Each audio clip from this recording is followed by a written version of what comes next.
Okay, the best networking strategy for personal trainers to get new clients. This is a bit of a case study. I think networking is one of the most important aspects of growing your personal trainer business because it's all about building connections and real relationships with people. There's so much focus these days about becoming an online personal trainer. So many people are searching for that, but they're missing the whole ethos of personal training where it's all about relationship building. And networking, I think, is the most important part of building a business because, again, it's part of the ecosystem of what you're trying to build. You can't just focus on one area for marketing to get new clients and leads. You've got to focus on everything. So this is a bit of a case study on how we're using Cricket Matters and how we're growing Cricket Matters to get clients in. Because if you aren't aware of what we're trying to do here, we've split our company up in two. Strength Matters is now all about helping fitness professionals grow and build their websites and their marketing systems to help them grow their business. And then Cricket Matters is all about helping cricket players perform better, get faster, get stronger, and get fitter for the game of cricket. Okay, so we split it up into those two separate categories. So what we've done, if you listen to the last episode, I spoke about how the three strategies we're using to grow the business. So last year, what we did was this. I built a very quick website. Really quick website, got it into Google as a presence just to be there. I then started sharing a few, talks and getting involved with the cricket team more by sharing my expertise as a coach, which they hadn't really seen before, even though I played cricket. And then the third thing, I started sharing a few social media posts. What I did was I was testing the waters to see who was out there, if cricket players were interested in training with us. And they were. It's a very quick raw strategy, a little quick deep dive test to see if it actually worked, and it started to do it. But it comes back to networking. Out of all those three things, yes, I built a quick website. It wasn't our best website. In fact, I'm rebuilding it at the moment to make it really good, like all our other websites, to make it get found better. But it was the networking that's the most important, and it's the networking that's brought in the most amount of clients to it. So I want to share our strategy, my strategy, and the tips we've done for Cricket Matters so you guys can learn from it and apply it to your own fitness business. Now, before I do, Andrew, I'm going to bring you into this very quickly and share your experience with networking and how other people have got on in the past. Absolutely. I've got two quick stories. Firstly, when I first started my own business here on the Isle of Man, I found the quickest way for me to grow, because I didn't have a lot of cash to invest into advertising. This is pre-social media, so we didn't have Facebook advertising then.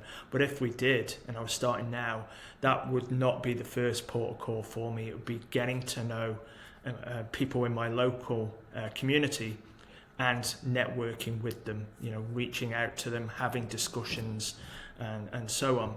It's what I did when I moved to Australia back in 2012. I was running 6 locations of boot camps. I was new to the area. People didn't know me in the town and the suburbs that we were working in within Perth. So what do? I started going out and having coffee with local businesses where they had the similar or same clientele that we were looking to attract to our boot camps. Wasn't trying to sell or pitch in any way. I was just wanting to get to know these individuals. They got to know me. They got to learn about what we were doing, who we were serving. And that would lead to questions of, hey, how can we help? And we were able to then put flyers into their business, do joint venture partnerships with them, and so on and so forth. And that to me was clear as day that this was one of the perfect strategies for us to employ to get known and to get consistent leads through the community. Exactly. And again, that's another tip, another way of thinking about it. It's true. It's just networking opens up so many doors. It opens up so many doors and conversations, and you'd be surprised what it does. So let's use the networking strategy that I've done to help grow Cricket Matters and get to the stage where I've gone, do you know what? We're stopping training everyday athletes at Strength Matters to just focus on cricket players. So one of the most important things I think you've got to do is find out what your passion, what your niche is, and what you're passionate about outside of fitness in some respects. Okay? Now, it's hard for me. Most of us love fitness and training and everything to go with it. But if I'm being honest, I'm not passionate about the gym. I'm passionate about the sports that I do. I use the gym as a tool to help me perform the sports that I want to do. My two big things are cricket and snowboarding. Those are my two real passions. That's why I really connect and almost come alive a little bit when I'm talking about it and sharing it. But that's what I love to do. I play those sports, I do those sports, and it's a big hobby and a passion of mine. So, cricket. I am a part of the local cricket club. Okay, here in Cardiff Cricket Club, I play cricket. I've played for a very fairly high level. I really enjoy it, and I'm already embedded in that community. But I never really shared my expertise as a coach, right? Until last year, because I've been away for many years, I returned back to Cardiff Cricket Club. The first year I said a little bit about what I did, but I didn't showcase, or I didn't even try and showcase what I did because I was still getting to know everybody. But those conversations and initial networking were like, hey, Breezy, what are you doing? Tell me a little bit about what you're doing.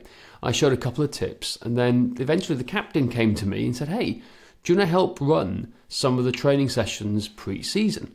Right? And this was January 2023. And I was like, yeah, I'll happily do that. So guess what I did? I had a group, I worked with the first team, and they play in the Premier League here down in South Wales. I was then having the players who know me as a player, right? They respect me as a player, right? As one of the old heads in the team was breaking into it, okay? They like trusted me. They said, yeah, we can warm to this. So at first they were skeptical. They were like, what the hell is this crap that Breezy's doing, right? But then they grew into it. And then suddenly, within the pre-season leading to the summer, their ability on the pitch changed, right?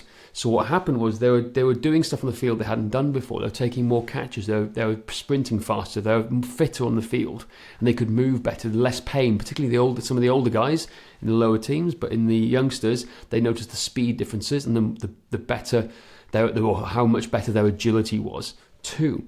So I just started to showcase a few things. But those things led to other conversations from some of the other guys who saw what I was doing with them. And then I was invited to go and coach and train the Wales over 50s cricket team.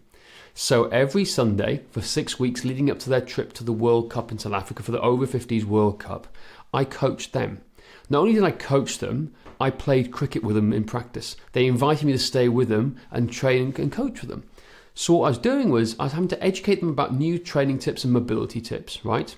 About how to preserve their health, play longer so they can keep playing for longer into old age.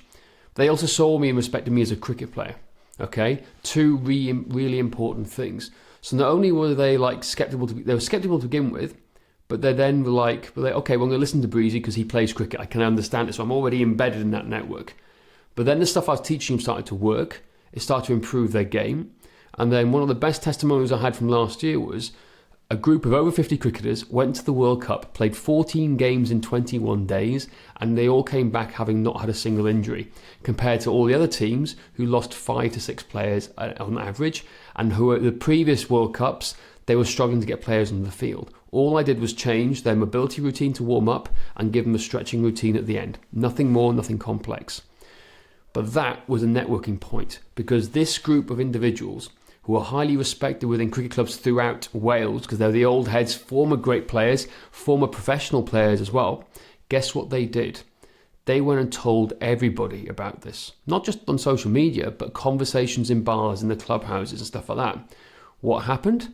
I then got invited to go and speak and talk and train loads of other cricket clubs around South Wales to help share my expertise, because they wanted to learn the same things, right?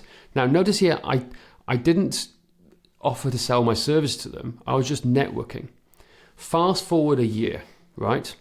On top of me working with the teams and doing things, not only am I going to the over 40s World Cup myself as a player in Cape Town in a few weeks' time, but I'm now heavily embedded within sports and fitness and cricket training in South Wales, where people are messaging me constantly asking about questions, and it's now leading to clients. I've already had 5 consultations in the last week with people asking about our services to come and drive into us. No formal marketing, none at all. But the consistent thing was this: I found myself in a community that I'm passionate about, that I ended up becoming respected. I'm respected in because I'm a player myself as an old age cricketer, right? Respected by the old guys and the youngsters alike, through networking and sharing my passion and sharing tips to help them improve their cricket game. That is a very simple example of networking to help you grow your fitness business. Now, you may not be playing cricket, and that's okay, right? Cricket is not for everybody, but these types of networking groups spread like wildfire. So my question to you is, what are you passionate about? what networks are you a part of? Now, you could be on one aspect, you could be, a part of the local Dungeons and Dragons nerd society, right? You could be one of those. They need help, right? So start sharing and talking about these guys, help them gain a better insight into it. Or you could be into sports yourself. It could be badminton, it could be tennis. Start to share tips and ideas and try and embed yourself in those communities, because again, particularly in sports clubs, it's like a golf club. There's a lot of wealth floating around cricket at the highest levels, because people are now in their, their executives, their solicitors, their accountants, all this type of thing. They have money. But also in cricket, they also have kids. And kids are where the money is to be made in training stuff as well. So there's a whole cycle here, and I hope I've broken it down as simply in terms of case studies. But like we said on the previous podcast, here's what I did. I built a website so people can find us online, right? I then started networking and sharing my expertise within a group and a network of people, of cricketers. And the third thing is I then put out social media, right? We stopped doing social media on Cricket Matters because it was just a test run. It wasn't something I was going to keep on going because it was just growing too fast organically, right? And we couldn't keep up with it. So if you look at the last post I did on Cricket Matters, it was months ago, right? And that's because we stopped doing it. We're focusing on Strength Matters at the moment. But the point is this. I follow that same strategy. We're now getting consistent leads coming in to our community, right, who want advice and want help with training because they all want to perform better. And it was done by networking, sharing my expertise and giving value first, right? How much it cost me? Not much, right, in terms of maybe travel, but I get to play cricket at the same time. So I see that as like a marketing expense worthwhile spent. However, right, it's continuing to come through and it's like network. And I'm the first port of call now when people have injuries, training needs and stuff in South Wales. And I've done that in the space of a year. Andrew, anything you want to bring up on that and share and like talk about and discuss more? I just think it's an incredible story, and I think this is going to be in one of those important podcast episodes that I would implore you to come back to and listen to again, because James has outlined in simple steps a compelling framework, a compelling strategy that you can model yourself to get some significant success with the growth of your business. And I think it's important to see that, like, you've zigged as everybody else zags on here, and that you zeroed in on your passion, because more often than not we're struggling and frustrated and we want clients now, and we get blinded and we just follow the similar path that everyone else does. We don't stand apart from our perceived competition. You've built for Cricket Matters the category of one, essentially. You've found the niche that you're passionate about.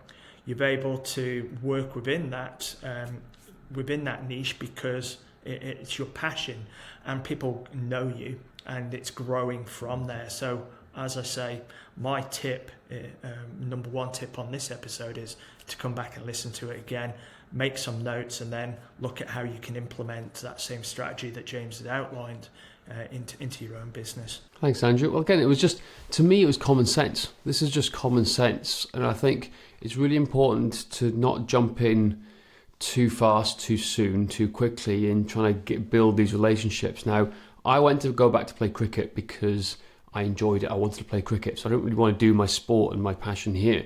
But then I saw some of the stuff the guys were doing, so I started just sharing simple tips and just being present and consistent with these tips when I was asked, not by being forced on people. It then started to build that relationship, and that's how it all started up along. So yes, it's maybe a longer play, but it's a more fruitful play, particularly if you want to embed in the local area, your local town, because I'm always a big fan of this. Own your backyard first before you start going international. Whereas most people are doing social media, going for everybody. Nah, come back to local. Local is just as important these days as international marketing. So there you go. So to finish off with, guys, today, think about this. Networking is really important. That is a case study of how I've done it with Cricket Matters. I will continue to do this with Cricket Matters, right, and showcase this. But it was built on the foundation of a Google website first, cricketmatters.com if you want to go and find it. It was built on a networking and referral type system, when I was talking to people and being present and showcasing my expertise. And then I use social media just to leverage and reinforce the networking and the stuff I was doing to showcase me as an expert in health and fitness and strength and conditioning in terms of cricket players.